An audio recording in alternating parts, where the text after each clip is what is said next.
안녕하세요. 교통사고에 관한 모든 이야기 사고링크입니다. 대표님, 교통사고 당했을 때 보험사에서 서류 주면서 동의하라고 하던데 그냥 전부 사인해주면 되는 거 아니에요? 사실 서명을 했을 때 별 문제가 안 되는 것도 있고 교통사고 피해자에게 어떻게 보면 조금 불리한 그런 서류들도 있을 수 있습니다.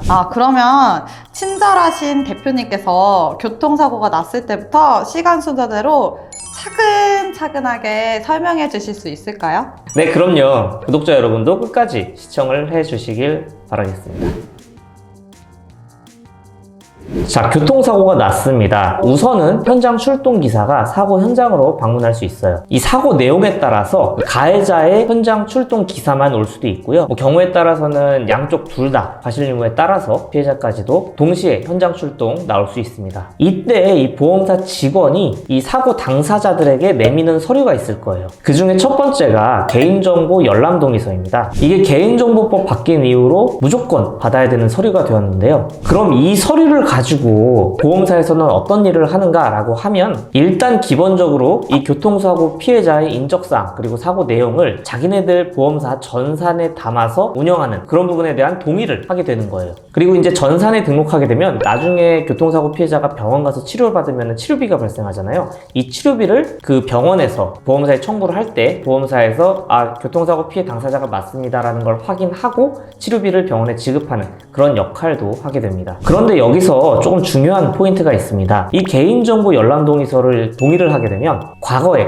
해당 교통사고 피해자가 보험금을 얼마 받았는지도 확인을 할 수가 있어요. 예를 들어서 교통사고 피해자가 옛날에 교통사고 합의금 100만 원을 받았는데 시간이 흘러서 지금 이번에 또 교통사고가 났는데 교통사고 피해에 대한 금액을 추정을 해보니까 200만 원 정도 된다고 가정을 해봅시다. 그런데 이 보험사 직원은 옛날에 100만 원 받은 거를 이 개인정보 열람 동의서를 이용해서 확인을 했어요. 그렇게 되면은 실제 피해가 200만 원이라고 할지라도 일단은 기본적으로 과거에 이 사람이 100만 원에 서명을 하고 동의를 한 게 있으니까 90만 원, 99만 원 이런 식으로 제한을 해서 나중에 최종적으로 100만 원 합의금이 나갈 수 있도록 그렇게 세팅을 하고 이야기를 해요. 지난번에도 100만 원에 합의를 했으니까 당연히 이번에도 100만 원에 합의하겠지? 라고 생각하기 때문이에요. 그래서 이렇게 개인정보 열람 동의서에 서명을 해버리면은 이런 문제가 발생을 할 수가 있습니다.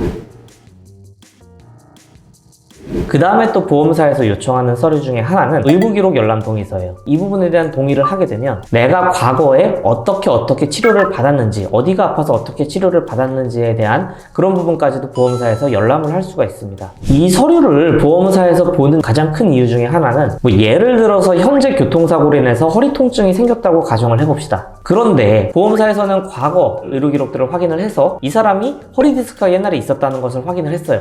그럼 이것을 기왕증이라는 것으로 적용을 해서 이야기를 할 수 있습니다. 그러니까 쉽게 말해서 나 지금 교통사고 나서 허리 아파 라고 이야기를 했는데 아니야, 너 옛날에 아팠잖아 라고 보험사에서 주장하기 위함이에요. 그러면 그럴 때 어떻게 해야 돼요? 아예 동의서에 서명을 안 하면 되는 거 아니에요?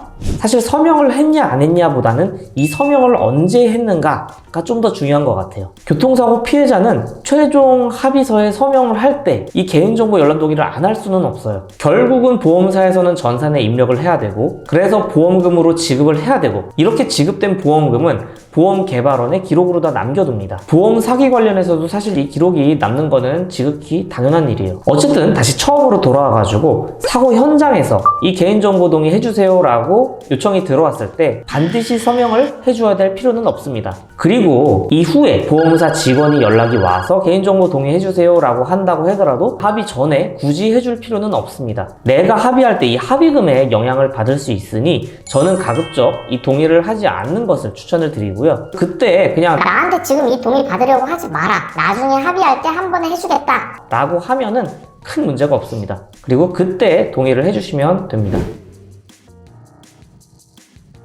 그러면 교통사고 블랙박스 영상을 현장 출동 기사가 요청하는 경우가 있잖아요. 그럴 땐 그럼 어떻게 해야 돼요?